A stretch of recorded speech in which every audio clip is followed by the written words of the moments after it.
Welcome back to Ether Hour, everybody. I am your host, Conrad Franz, joined as always by Dmitry Kalyagin and a special guest, somebody that I've been hinting at having on the show for a pretty long time now. We are joined by Steve Su, Professor Steve Su, theoretical physicist. At this point, to me, also, I think, well-respected geopolitical, geostrategic analyst, someone who, when it comes to China and Taiwan in particular, which is what we're going to be discussing today, I take him as a very authoritative voice.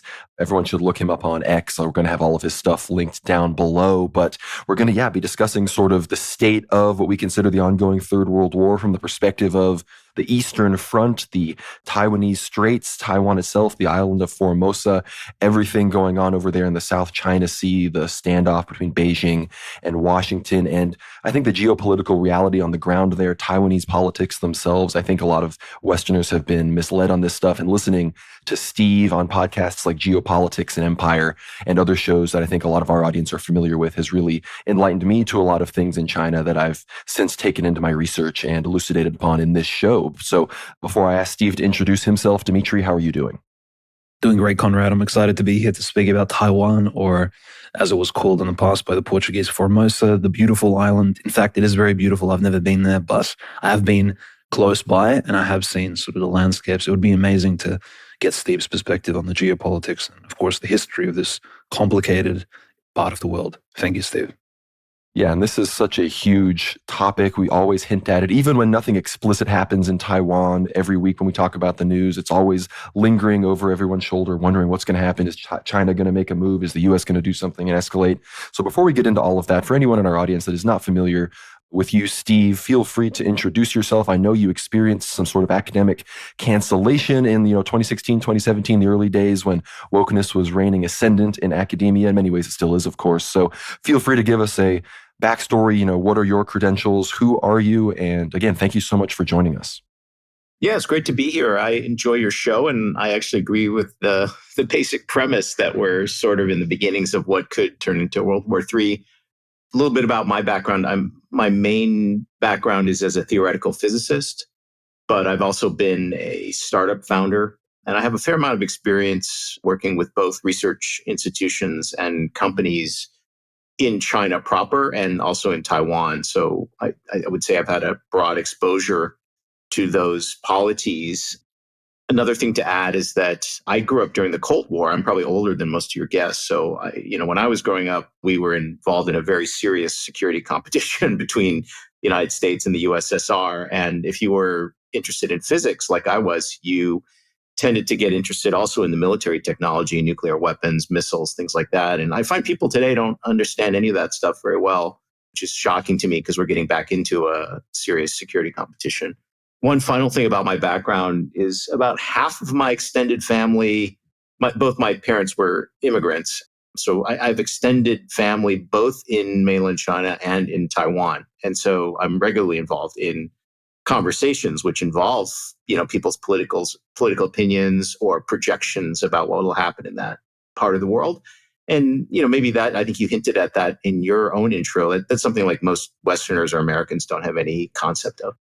No, that's fascinating, Steve. And I suppose for starters, let's give the audience some context as well, because Taiwan's independence, so to speak, in its modern political sovereignty form in the Cold War context literally began with discussions of America literally dropping a nuclear bomb on the young People's Republic of China, right?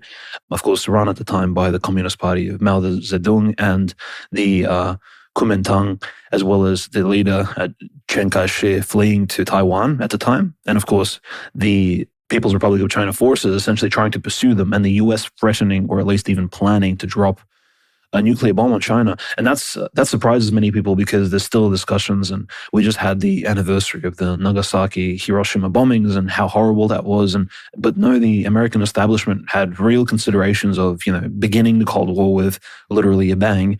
And how much is known about that and that threat specifically? Because I almost feel like if there is futuristic discussions of a third world war, people do need to consider that the West, so to speak, and the kind and loving democracies of that particular hemisphere, they certainly don't care too much about human life as long as the regime in power is to their liking. So could you comment a little bit on that sort of early history and Chiang Kai-shek maybe even as a political figure because a lot of people misrepresent who he is, so to speak. I have a personal view that perhaps he's more of a Alexander Kerensky type figure from Russian history. So certainly not a man who had sort of deep ties to Chinese history, nor any of the 1,000-year Chinese history that preceded him, and perhaps something like a temporary like fascist dictator who was simply overthrown and clearly supported by the US towards the end. Wow. Okay. So many topics to consider. So I counted at least a few there that are worthy of commenting on. So one is the history of civil war in China and what happened and how the Republic of China was established on Taiwan. Chiang Kai-shek obviously played a big role in that. So I'll comment on that. The history of the US making direct threats against the Chinese to use nuclear weapons against them and the whole security environment from their perspective after having been threatened for decades to be nuked the way Japan was nuked. That's number two. And then number three, like the number of, for example, just Asians or Southeast Asians that have been killed by American forces. I mean, one thing I was at a festival this summer discussing US-China competition. I mentioned that the US had dropped, I think, 2 million tons of bombs on Laos. People don't even know where Laos is. Laos was not a combatant, not involved in the Vietnam War, but just as a byproduct of what we were doing, we dropped 2 million tons of bombs on Laos. And so the attitude of most Asians toward American colonialism or American empire is just very different from what a typical neocon bot in DC thinks. Just because they're part of the world, lots of stuff happened there that's totally forgotten now even to US intellectuals. So let me take each of those points in turn. One, the history of the Republic of China and Taiwan. So after World War II ended, there was a civil war between the nationalist forces, the KMT or Kuomintang, led by Chiang Kai-shek, and the communists led by Mao. And they had sort of suspended hostilities to fight the Japanese in a certain sense. There's a very complicated history here, but it was after that war ended, then the Civil War started in earnest, which the communists eventually won. And the KMT fled the mainland to take over. I mean in a violent way, because they killed a lot of intellectuals and Taiwanese Chinese who had been previously, who resisted the KMT takeover of the island. From the Chinese perspective, this is an unfinished civil war. It's as if the US Civil War never ended and the Confederates were hiding out in Key West or some island, off the coast of the United States. Maybe they took over Cuba or something. So from their perspective, it's just this war was in suspended animation. They were not able to conclude the war because they didn't have the naval capability to invade Taiwan, and the US wouldn't let them invade Taiwan. So the war just was never settled. But both sides, the KMT side in Taiwan claimed to be, and the communists claimed to be, the rightful government of all of China. Okay, so Taiwanese unification has been a stated, explicit goal of the Taiwan government since the beginning of the Republic of China and Taiwan. So again, like most Americans are not aware of this, right? Now, at the beginning, it seemed more feasible when Chiang Kai-shek was the dictator of Taiwan. Remember, they were under martial law until relatively recently. They've only been a democracy for a few decades, okay? So until that time, Taiwan was a right-wing dictatorship supported by the United States, which still had designs on somehow invading and retaking mainland China from the communists. That was the attitude during the early Cold War.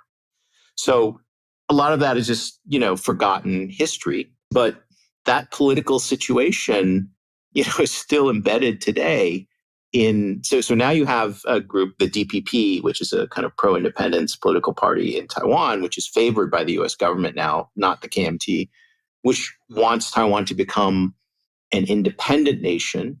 It never was an independent nation, but the DPP is sort of rewriting history, saying, yes, well, Taiwan, now that we have a democracy and we've been de facto independent from China for a long time now, we should just become an independent country. But that was never the attitude or the stated preference of the Republic of China in Taiwan until just recently. So again, like not something most Americans would be aware of. So, okay, that's item one. Item two is US threatening the use of nuclear weapons. For example, I would say most vividly during the Korean War, MacArthur kept urging the American government to use nukes against China. The same guy who leaked the Pentagon Papers, Daniel Ellsberg, again, big big story in American history, if you're familiar with the Vietnam War. Ellsberg recently wrote a book, and he was involved in nuclear war planning in the Pentagon in I guess this would have been the early 60s, maybe. And he revealed, which I think this was well known to people who are real experts on that era, but not to most, quote, moderns, that the literal US plan for conducting a nuclear war against the Soviets was also to destroy every city in China. So even if China was not involved directly in the war, US planners literally had it really was a kind of racist, like imperial perspective that, if we and the Soviets, it was actually a racialist thing. So like, if we and the Soviets wipe each other out, we don't want to leave the Chinese in a good position to take over the planet. So we're literally going to destroy every city in China too. And that was in their calculations for how many missiles they needed, how many bombs they needed. So that's the true history of how the United States nuclear state interacted with China during the Cold War. And so if you're a random Chinese person who just knows a little bit of history, because although none of this would be very well known to Americans, right? When Ellsberg's recent book came out, people were kind of shocked about what he revealed about the US planning toward, what we were going to do about China in the event of a nuclear war with the Soviet Union. They've been aware of this from the get-go, and they never forgot. In fact, it's emphasized in their learnings. So if you're not a young person, if you're a middle-aged mayor of a city in China, or you run a company that makes EVs in China, you're aware of all this stuff. You know that the reason the Chinese had to get the nuclear bomb was because before that, Mao just had to front and pretend he wasn't afraid of nukes, right? He used to refer to nuclear weapons as a paper tiger and, not really decisive against people's war and all this stuff. But that was actually a front. He was pretending until they could have their own nuclear weapons. And the reason they needed their nuclear weapons is so they wouldn't be bullied by the United States. So the whole attitude toward this whole great power competition from the Chinese side is just 100% different than what Westerners think. Third item. What was the third item? Gosh, there was a third item, right? You just sort of commenting on, I suppose, Chiang Kai-shek, or Chiang Kai-shek as we say in Russian, his a personality, because it's literally almost like a General Franco. Many people like to paint him as like a liberal or a fascist, but he certainly is the father of more or less independent Taiwan. So what would be your, for example, perspective? So Chiang Kai-shek only ended up having anything to do with Taiwan by accident. Okay. Taiwan had nothing, was not in his consciousness. It was only because they lost and they had to flee to a part of China which the US could defend, the US Navy could defend against the communists. That's how he ended up in Taiwan. He didn't care about Taiwan or think about Taiwan. His goal was to become the head of the Republic of China, all of China. And both he and Mao admired Sun Yat-sen. So if you go all the way back to the time when China was really at its low point at the end of the Qing dynasty and the establishment of the Republic of China in the beginning of the 20th century, the whole mission of all intellectuals, all serious people, all military leaders in China was the restoration of China as a great civilization.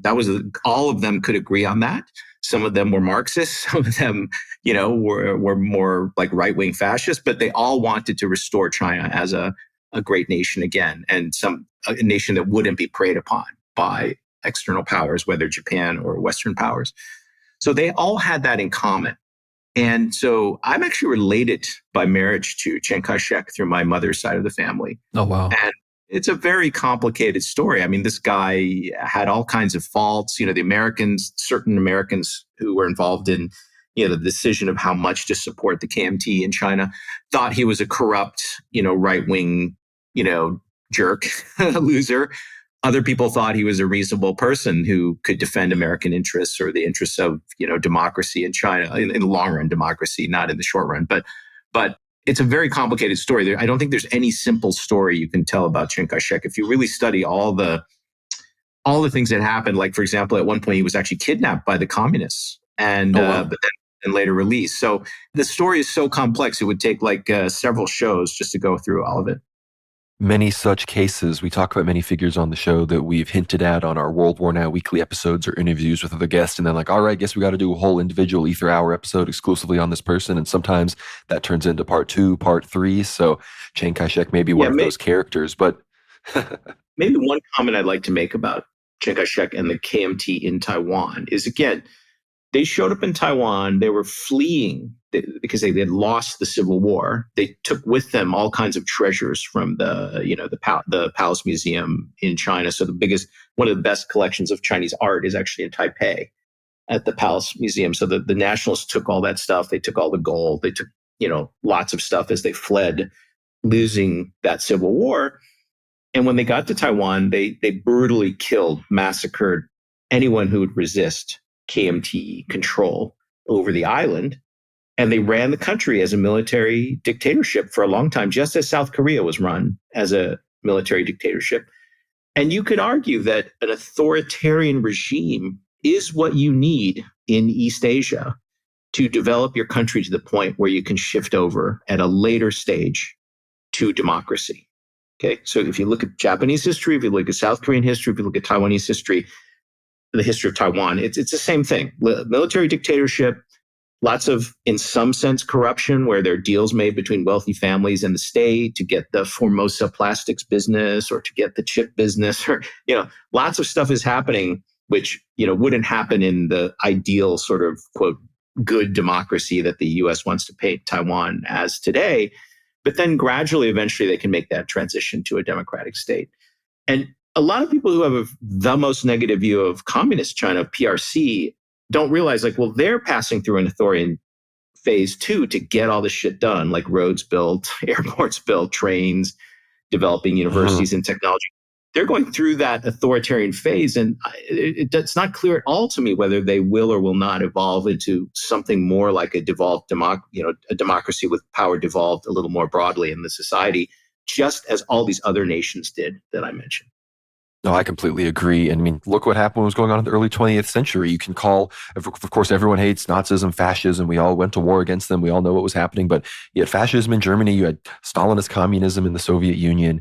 You had what was going on in the US with FDR and all of his works programs and the sort of mass overreach of the federal government there. Everyone was doing, quote unquote, fascism, whatever you want to call it at the time, because that was how we were escalating to become these world powers, these global powers. And I think this discussion of Chiang Kai-shek and the Kuomintang is a good transition into what I think would sort of be the main thing I've always been fascinated about you talking about, Steve, which is in many ways modern Taiwanese politics and how these sorts of things have shifted. So feel free to correct me on anything that I'm wrong here on. But for anyone that isn't aware, for example, the current state of Taiwanese politics, very split down the middle in many ways. The president of Taiwan is from the Democratic People's Party, I believe. They're the center-left Taiwan Independence Party. Meanwhile, the parliament, the Congress, as it were, is headed by a member of the Kuomintang. So very much split down the middle here on many issues. However, if I'm not mistaken, the DPP, they are very much the United States-backed faction. In many ways, they're progressive socially, not just, in their economic policies. And in many ways, I view them as sort of one of the ultimate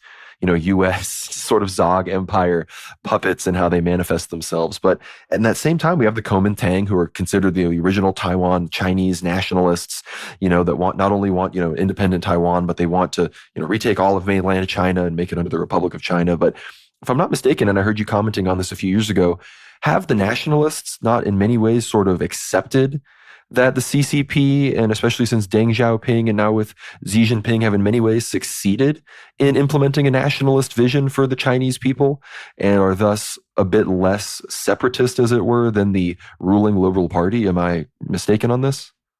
You're directionally quite right. So what's the best way to describe this? So imagine that I'm an older KMT person, and I'm sort of describing the last 30 years of history in Taiwan and China. Among that set of people, the KMT type people, they might say something like, well, we hate the communists. We hated Mao. Those guys were terrible. The things they did when they first took over mainland China were really terrible. Actually, I could even be emulating my father in a lot of these things, who was an officer in the KMT military during World War II. So he might say something like, yeah, communists were terrible. They did terrible things in the country. We opposed them. I wish we had won the war. It's a great tragedy for China that we didn't win the Civil War. But then they would say, well, but at some point, Deng Xiaoping, maybe learning from Lee Kuan Yew, figured out, we have to have a market economy, and we have to develop economically, and we have to jettison some of the worst aspects of Marxism and communism. And you have to give them credit. They've actually developed the country. The country is now, you could argue, the most powerful country in the world. And the people now have a good standard of living. The state seems to mostly work on behalf of the people of the country as a system for aggregating preferences. You could even argue, I think most KMT people wouldn't argue this far, but one could argue that their system, like a communist party in name at least, with 100 million members, it does a better job of aggregating the wants and wishes of the average people into the policy of the government than, say, our democratic system in the United States or the democratic system in Taiwan. You could kind of make an argument like that, right? So that's the positive view, the most positive view you could take of the PRC, and not a insignificant fraction of KMT people, even senior military people in Taiwan who are actually KMT people, would say things like this. And so they would just say, well, the pragmatic thing to do is we just need to negotiate some kind of settlement of this ancient civil war. It's got to end. And maybe two states, two systems, one state kind of thing would be okay. It's all got to be negotiated out. Maybe we should negotiate now because as time goes on, they get stronger and we get weaker and the United States gets relatively weaker. So that would be kind of the pragmatic KMT position. The DPP position, so a little bit on the demographic history of Taiwan. So there's sort of three populations in Taiwan. There's the original Aboriginal population who are really similar, more like to Polynesians. And they were there before any Han Chinese showed up on the island. They've been there thousands of years, probably, at least 1,000+ years. Hundreds of years ago, there were lots of Chinese who came from Fujian province, which is the province across the strait from Taiwan. And so there's a group of Han Chinese who speak mainly Fujianese dialect, which is Taiwanese dialect. They've been on that island for hundreds of years. They were probably not that nice to the Aboriginals, so that's a whole separate story. But they regard themselves now as the, quote, native Taiwanese. Then in 1949, because of the end of the Civil War, there were a bunch of actually kind of elite people who, they were literally the elites of China, the non-communist elites of China, all went to Taiwan and took it over. And those people their presence on the island only dates to 1949. And they're mostly the KMT people. So the DPP is in a way kind of representing primarily these Fujianese immigrants who came to the island hundreds of years ago, way before 1949, speak a different dialect. They don't necessarily speak standard Mandarin, or they didn't hundreds of years ago. And they've managed to sort of brainwash young people in Taiwan into kind of an alternative history, saying that Taiwan was never part of China. And we've always been independent. Somehow we've been like the independent Fujian settlers country or something. And that's our imperative, is to keep Taiwan independent in that way. But it's all kind of ahistorical. So currently in Taiwan, there's just a battle between these different polities with different interests. I think younger people have been brainwashed pretty successfully into having this like very different view of the history of the island, different from what the sort of standard KMT story would be. That makes a lot of sense. And with the DPP, I guess, like you mentioned, having a lot of influence among the young people, you now sort of have this, Taiwan and the culture has sort of been integrated in the more liberal cultures of Japan and South Korea. That's sort of the world they're in, as opposed to feeling more culturally connected to what is going on in China, which, Taiwan is part of China. I mean, the United States State Department website still admits it. So I don't think we need to dance around, that issue, besides the fact that what's, obviously happening on the ground. I mean, to get into even more minutia, maybe our audience can handle it, is because of one of the early wars between Japan and China, Taiwan became a Japanese colony. So Taiwan was administered as a Japanese colony up until the end of World War II. And so the return of Taiwan to China in the minds of most Chinese is actually the last step in recovering from the colonialist period. So the last colonialists who are still keeping China from being unified are the people that are keeping Taiwan from being unified, because Taiwan was a Japanese colony. And then when the Americans won the war, the Americans kept Taiwan from being reunified with China. And so that's an important part of the story, actually. If you go to Taiwan back in the day, a lot of the buildings, like if you go to Taiwan National University, which is their top university, and you go to the administration building, or even actually the physics building, the old physics building at NTU, those buildings were built by the Japanese. They were built by Japanese colonialists. So there's this kind of like schizophrenic mentality within Taiwan. There are actually some people in Taiwan who learned Japanese during the colonial era and are still nostalgic for Japanese colonial rule in Taiwan. Very complicated. It's way beyond what most Americans can hold in their head when they think about Taiwan. No, I very much can imagine. And I think that leads us into one of the things I think our audience is most curious about, and that is, of course, the looming specter of the boogeyman of the Chinese invasion of Taiwan and what something like that would look like. And of course, you mentioned the one state, two systems situation that is going on in Hong Kong, and we have Macau and these places that were, peacefully, largely speaking, integrated into China. Obviously, there was the whole protest thing in Hong Kong for a long time. But when it comes to, I guess, the potential forced, I guess more violent or, more military or kinetic integration of Taiwan into China, I'm of course thinking about and relating Taiwan to, in many ways, it is sort of much like Ukraine is to Russia, perhaps Kosovo is to Serbia. Many of these other regions are to any of these other states that have been sort of neutered, geographically speaking. So, yeah, I think most people are not going to understand the complexities of what's really going on and sort of the civilizational rise that China is experiencing and how important something like Taiwan full reunification is. And I, of course, sort of relate that to what's going on with Russia and Ukraine. You could potentially say Serbia, Kosovo, many of these other parts of the world that have been sort of neutered by the global American empire.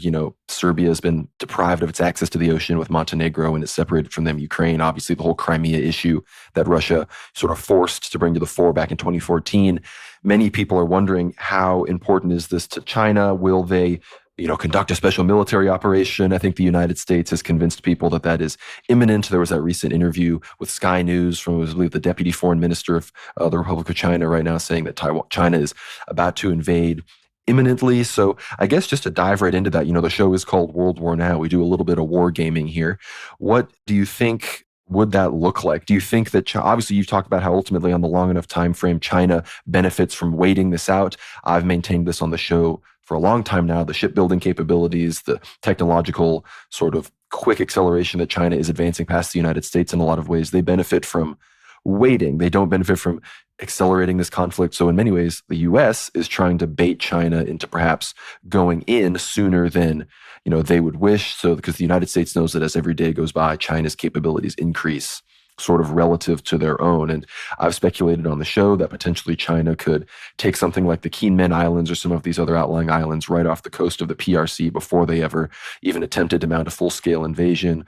And I also have maintained that the Chinese are going to be maintaining and orchestrating and sort of gaming out a lot of diplomatic and non-kinetic ways to fully integrate Taiwan. So what is the situation regarding the supposed imminent invasion? Do you think that China, what is China's plan for this? Do you think something like that is feasible within our lifetimes? And obviously it's a huge topic, so feel free to take it anywhere you'd like, but I'd love to hear your thoughts on sort of the World War III element that everyone is sort of thinking about in this conflict.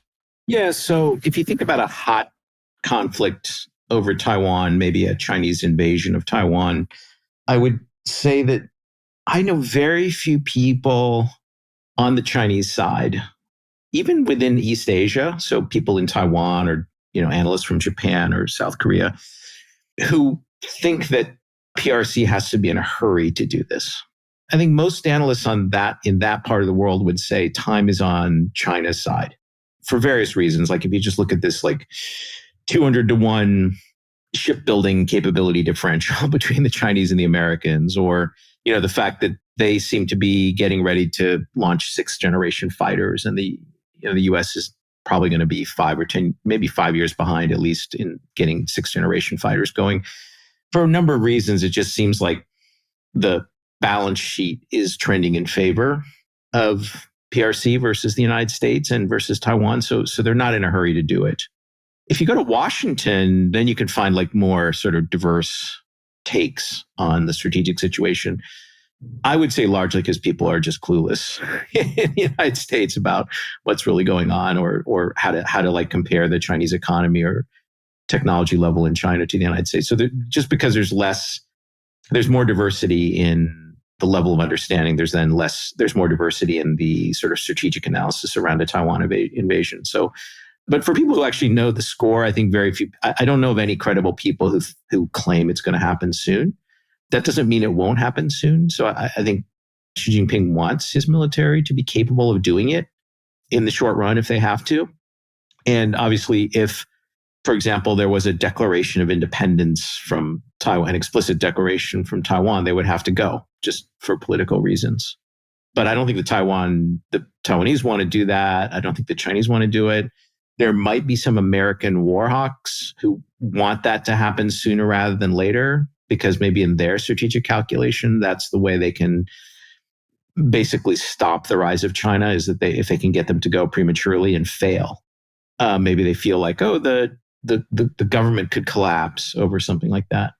Actually, I don't know if you're familiar with something called the Hudson Institute. So that's like a real nest of neocons. I am, yes. Yeah. Yes, it is. And it actually, I think that the original founder of the Hudson Institute was Herman Kahn, who wrote a book called On Thermonuclear War. He was a physicist, a very big, fat, 300-pound Jewish guy who dropped out of the PhD program at Caltech and became like a kind of, Cold War, Sounds like a natural born leader to me. Yeah, he became reportedly he had the highest score on record in the Army intelligence test for new recruits or something like this. But he's quite a figure. If you look him up, he's like if you're interested in like sort of Cold War stuff, he's a very big figure, and in some ways was the model for one of several models for Dr. Strangelove. But anyway, Herman Kahn, I think, founded the Hudson Institute, and it's still going strong. And it's this nest of neocons. And someone just sent me a report that just literally came out in the last few weeks from the Hudson Institute, like theorizing about a collapse of the communist government in China in the near term. And I just thought these people are insane, because if you actually go to China, you just, you can ask, it's nothing like North Korea, right? So you can just talk to cab drivers, you can talk to hotel clerks, you can talk to businessmen, you can talk to AI engineers, whatever you want. And like, just ask them, like, how much confidence do you have in your government? It's way higher than the level of confidence that I think any Westerner has in any Western government. I mean, specifically the United States, for example. So the idea that there's going to be some imminent collapse of their government is just insane. But you have think tanks in the United States that actually hypothesize this. No, that's fascinating. And I suppose pivoting a little bit to Taiwan, Steve, I did have a question, because the numbers are truly staggering. Like when you look at the Taiwan Semiconductor Company, for example, if those unfamiliar, its abbreviation is TSMC. And most of you have probably heard of it because its actual market valuation is in the $1.25 trillion American dollars, higher than the GDP of Taiwan itself. So we're talking about like almost a sci-fi level Weyland-Yutani from the alien universe, like a big corporation, almost not richer per se, and doesn't produce as much as the entire country of Taiwan, but certainly is a home place for international investments, creating these high-end technologies. And it appears, Steve, at least most of the Russian geopolitical experts, whenever they mention the Taiwanese-Chinese geopolitical tensions, right, they always mention TSMC. And they always like sort of pivot to the fact that, well, I suppose the communists, the Chinese mainlanders, they simply want to interfere in this monopoly that the Taiwanese oligarchs have over the microchip and futuristic technology sphere, essentially. How true is that? And you've probably, not sure if you've worked at TSMC yourself, but I'm sure you know people who have worked at, given the size of this corporation, it's absolutely massive. And I mean, it does seem a little bit surreal. There's no corporation of this size in North America, or I think anywhere in the West, really, to sort of dominate the entire land space. And there's a few myths, obviously, about it, but clearly a lot of the, not geopolitical per se, but a lot of the economic tensions between Taiwan and I think the rest of the world is the fact that it has this monopoly over these complex computer chip technologies. And this particular corporation, it is a native-born Taiwanese Chinese creation, which is amazing. It's not something that some Jewish oligarch invented and shipped over. It's not something that the Americans made and brought over to Taiwan. It's a local technology, which, yeah, maybe you can comment on that, because TSMC, I think, is a massive subject. And obviously there's so much money flying around the orbit of this particular entity. Yeah, I think it's good for people to understand better how the semiconductor industry works. And just the very fact that semiconductors really form the basis of modern technology. When people complain that like, oh, I didn't get my flying car, what's wrong? They're neglecting the fact that we got, factors of 1,000,000 in compute thanks to, what is essentially nanotechnology, the miniaturization of transistors on microchips. So TSMC is the leading chip fabrication company in the world. So almost all of the leading edge, the most performant chips that go into things like cell phones or AI chips are actually made by TSMC. Their closest competitors are Samsung's foundry. So Samsung also has a state-of-the-art foundry, but they have not been performing well in the last, I want to say 3 to 5 years. So they're kind of in trouble. But they used to be the number 2 behind TSMC, but now their market share is probably, at the bleeding edge, is probably like 10% at most or something. And TSMC is most of it. But if I had to name a number 2 in terms of global semiconductor fabrication, the number 2 now is probably SMIC, which is a Chinese company, which is headquartered in Shanghai. And so the Chinese AI chips and the Chinese phone chips and modems that go into, say, Huawei phones, of which more are sold in China than iPhones, for example, those are all made by SMIC. So one amusing fact is that with 2 tiny tactical nukes, like very small tactical nukes, one can even maybe do this with just conventional weapons. If the mainland were just to fire some missiles at where Samsung's fab is headquartered and where TSMC is headquartered in Hsinchu in a couple places in Taiwan. But if they were able to destroy that infrastructure and kill a significant fraction of the engineers that work there, who would control the global semiconductor industry for the entire planet at the end of that? Well, I would posit It would be the People's Republic of China, because SMIC would be the surviving entity. So anyway, I don't think this is going to happen. It's just interesting to contemplate, right? No, it is. But it's also, you've just sort of stumbled upon the fact that why is Taiwan been cleaved from China? And it's for that very reason. It's because if they were fully integrated, then the United States would be entirely at the mercy of PRC when it came to this technology. Thank you so much for listening to the free segment of this fantastic Ether Hour episode. Be sure to get behind the paywall to hear the rest of our extensive discussion with Professor Steve Su. We get into all sorts of topics behind the paywall. We get into Chinese civilizational history, their perspective on their monarchical tradition. We talk more and more about the Chinese perspective on Palestine, on Israel, on the conflict there, the Belt and Road Initiative, their soft and hard power strategies to their neighbors, Indochina, the Philippines, what's really going on in the South China Sea with all of those shoals as these Coast Guard ships continue to clash. We, of course, get into Russo-Chinese relations, obviously more of the real war gaming out of the situation in Taiwan, what China is really going to do. So get behind that paywall. It supports the show. You don't just get access to this fantastic conversation with Steve, but also hundreds and hundreds of hours of other Ether Hour content. I'm talking interviews with Father Peter Heers, Abbot Trifon, Vince James, all sorts of fantastic guests that I think you're going to find very, very interesting. So get behind the paywall, worldwarnow.co, and we will see you on the other side. God bless.